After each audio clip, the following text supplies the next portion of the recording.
So big day in the financial markets here in New Zealand with the prospectus being released online for the Mighty River Power float.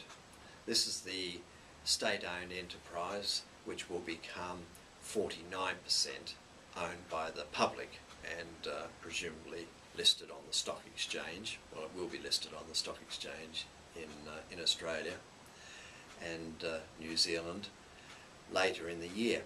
So we look forward to seeing what the likely price of issue will be and all the details. Much speculation, of course, in the financial press leading up to it. And yesterday, Cabinet approved a very significant increase in the directors' fees for the chair and other board members of Mighty River Power. It was argued by the relevant minister that if we didn't increase their directors' fees, they might leave.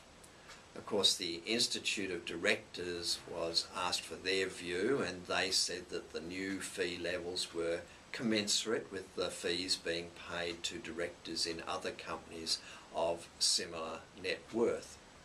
Not surprisingly, the opposition parties have found merit in a contrary view. The issue I think that we need to raise is whether the timing is actually a good one. Should we have increased the directors' fees prior to the prospectus?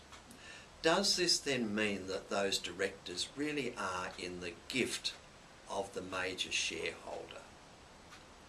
Will they therefore be more inclined to act in the interests of the major shareholder rather than in the interests of all the shareholders?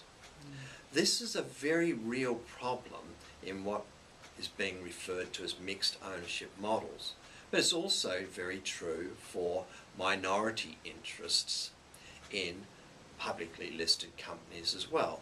It's what's referred to as principal agency costs.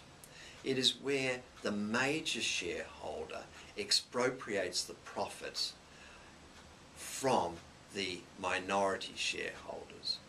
Now, this expropriation can occur through transactions with related companies, but in the case of a state or government owning the majority, it's more likely to occur where the enterprise still pursues objectives which are in the interest of the government, which might not have been done if it was purely a private enterprise company.